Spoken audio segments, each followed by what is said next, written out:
तो आज हम ले लेते हैं हमारा question number 27। The sex of new born child is a matter of chance and none of the parents may be considered responsible for it. Justify the statement with the help of flow chart showing the sex determination in human beings. So this question is कहा गया है कि एक छोटे बच्चे का जो लिंग है वो किस पर निर्भर करता है. It is the matter of chance, ना कि इसके लिए हमारे पेरेंट्स को ही जिम्मेवार है. सो आइए इसकी एक्सप्लेनेशन किस तरह से होगी देखते हैं. The genes of inherited from our parents decide whatever we will be, boy or girl. तो हमारे जो जीन्स हैं वो किन पर निर्भर करते हैं, वो हमारे माता पिता पर निर्भर करते हैं कि वो या तो लड़का होगा या लड़की. कितने पेयर ऑफ क्रोमोसोम्स हैं हमारे शरीर के अंदर? We have 22 pair of chromosomes, but one is called the sex chromosome, और उनमें से एक जो है उसे कहा गया है sex chromosome. Women have a perfect pair of sex chromosomes, both are X.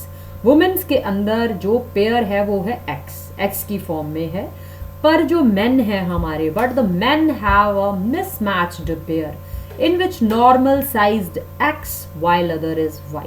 तो बच्चों men के अंदर दो तरह के क्रोमोसोम्स हैं जो कि एक X है और एक Y है. तो फीमेल के अंदर तो केवल XX टाइप के दो क्रोमोसोम्स हैं. सो बच्चे का जो लिंग है, जो सेक्स है, इज डिटरमाइंड बाय, वो किस पर निर्भर करेगा कि वो अपने पिता से, फादर से क्या लेता है. And it depends only on nature, only on God हम कह देते हैं, या फिर we can say it is the matter of by chance. माता के पास तो केवल एक्स क्रोमोसोम है, अब उसे फादर से क्या मिला, कौन सा क्रोमोसोम मिला? क्या उसे फादर से एक्स क्रोमोसोम मिला या फिर वाई क्रोमोसोम मिला? It is the matter of by chance. So अगर a child who have X chromosome from father, अगर उसे X मिलता है फादर से, माता का तो ऑलरेडी X है क्रोमोसोम, पिता से मिलने वाला X क्रोमोसोम, तो ये एक परफेक्ट मैच हो जाता है XX, जिसके कारण बच्चों क्या पैदा होती हैं? गर्ल्स पैदा होती हैं. और जब पिता से Y क्रोमोसोम मिलता है और माता से X मिलता है, मतलब एक मिसमैच पैदा हो जाता है, then the birth of boy takes place. तो केवल आइए इसे समझते हैं फ्लो चार्ट की हेल्प से. उन्होंने बोला you also make the flow chart, तो बात करते हैं. तो केवल मदर को रिस्पॉन्सिबल ठहराना कि लड़कियों के लिए इट्स नॉट गुड. तो ये है हमारे एक्स क्रोमोसोम्स जो कि फीमेल्स के अंदर होते हैं, एंड ये है हमारे हॉर्मोन्स जो कि वाई क्रोमोसोम्स हैं, और ये होते हैं हमारे फादर के अंदर. तो जब ये X क्रोमोसोम के एक X होगा एक Y होगा, एक क्रोमोसोम X होगा और एक क्रोमोसोम Y होगा. और जब X के साथ X chromosome, female having both similar kind of chromosomes XX, तो जब फादर का X मदर के X से कंबाइन करेगा तो चांस है किसके? गर्ल के पैदा होने के. और जब मिसमैच होगा XY होंगे तो चांस है किसके पैदा होने के? लड़के के पैदा होने के. So you also make this diagram and I hope you understand the explanation. Our next question is differentiate between the external fertilization and internal fertilization.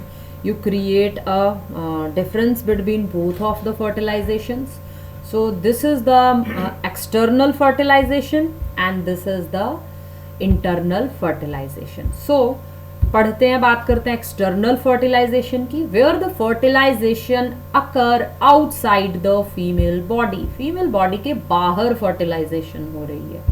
और यहाँ पर क्या है? Where the fertilization occur inside the female body, में उसकी human body के यानी female उसकी बॉडी के अंदर हो रही है.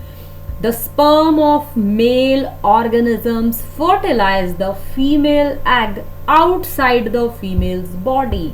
भाई वो फर्टिलाइजेशन बाहर हो रही है. And the sperm of male organisms fertilize the female egg inside the female body, उसके शरीर के अंदर हो रहा है. एग्जाम्पल हो गई है फ्रॉग्स की. फ्रॉग्स में एक्सटर्नल फर्टिलाइजेशन देखी गई है, फिशेस के अंदर देखी गई है.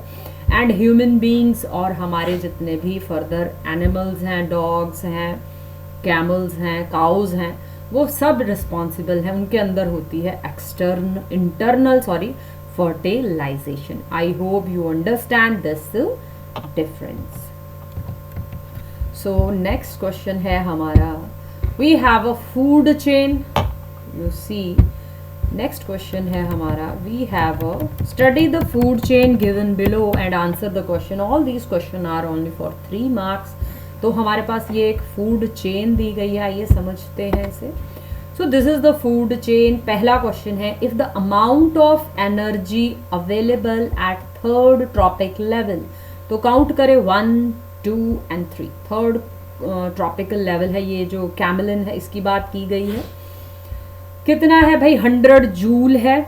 और then how much energy will be available at the producer level. तो ये आप ये बताओ, अगर इसके पास 100 जूल एनर्जी पहुंच रही है तो भाई यहाँ पर कितनी एनर्जी थी. तो इसे हमने बच्चों निकालना है. And also justify your answer. Answer को जस्टिफाई भी करेंगे. तो हमने अपनी बुक में पढ़ा कि लॉस ऑफ एनर्जी हर बार एक लेवल से, जब हम एक स्तर से दूसरे में आते हैं तो कितना लॉस होता है, 10% एनर्जी का लॉस होता है. जब हम एक से दूसरे में गए 10%, दूसरे से तीसरे में गए अगेन 10%, तीसरे से चौथे में गए अगेन 10% का लॉस होगा.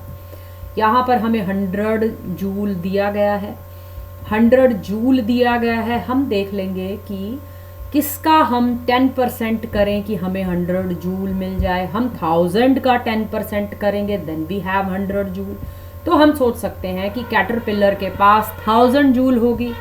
अब भाई हमसे सेकंड लेवल की तो पूछी नहीं गई है, हमसे पूछी है फर्स्ट लेवल की, फर्स्ट प्रोड्यूसर लेवल की पूछी गई है. तो बच्चों 1000 का जब हम 10% करते हैं, देन वी हैव 10,000 जूल. तो इस तरह से हम अपने आंसर को निकाल सकते हैं कि 100 जूल हमें कैसे मिलेगा. किसका 10% करेंगे हम, 1000 का.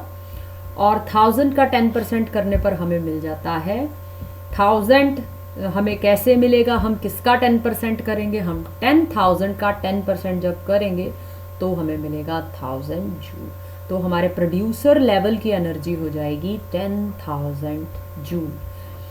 सो इसकी एक्सप्लेनेशन हम इस तरह से दे सकते हैं. सो फ्रॉम पहले firstly you draw your answer, you solve this numerical in this way.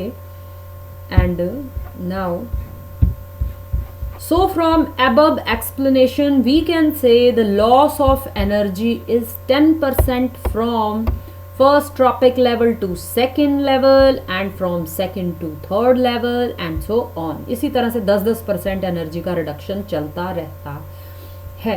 So at producer level the energy will be 10,000 joule. तो ऐसी आपकी होनी चाहिए एक्सप्लेनेशन. बात कर लेते हैं इसी के एक बी पार्ट की, क्योंकि ये क्वेश्चन हमें कहा गया 3 नंबर का ये क्वेश्चन है and it consist of 2 parts A and B. So B portion में क्या है, is it possible to have 2 more tropic level in this food chain just before the 4th tropic level? Justify your answer. कि चौथे level से trophic level के बाद क्या और हो सकता है. मतलब इसे तो 10 जूल एनर्जी मिली, तो इसे 10 जूल एनर्जी मिली है, तो अगर इसका 10% कर देंगे तो भाई इससे तो और भी एक हमारा जो मोंगूज है उसे तो और भी कम एनर्जी मिलेगी. तो उसे 1% एनर्जी मिलेगी. तो भाई क्या इसके बाद और कोई ट्रॉपिक लेवल 4th के बाद और कोई कंसिस्ट हो सकता है? तो आइए we can say how. No, it is not possible because the loss of energy at each level is so great that very little energy remain after the 4th tropic level. तो चौथे trophic level के बाद भाई energy का means इस mongoose के बाद energy का मिलने वाली है वो 1%, एक ही जूल इसे मिलेगी. सॉरी, मोंगूज को 1 जूल एनर्जी ही मिलेगी. सो इसके बाद तो लॉस ऑफ एनर्जी जो है वो मेंशन ही नहीं है कि इतना कम होगा. तो हम कह सकते हैं कि भाई 4th ट्रॉपिक लेवल के बाद इट्स नॉट पॉसिबल, ये हो ही नहीं सकता कि कोई और लेवल हम कंसिस्ट कर सकें. आई hope you all understand these 2-3 questions. तो नेक्स्ट वीडियो में मिलते हैं हम 5 मार्क के क्वेश्चंस के साथ, एंड ऑल्सो वी लर्न कि किस तरह से हम अपने आंसर को जस्टिफाई करेंगे, अपने आंसर को लिखेंगे। टिल देन पढ़ते रहें, सीखते रहें। जय हिंद, जय भारत। वीडियो को लाइक ज़रूर करें, it motivate us. Thank you. जय हिंद, जय भारत।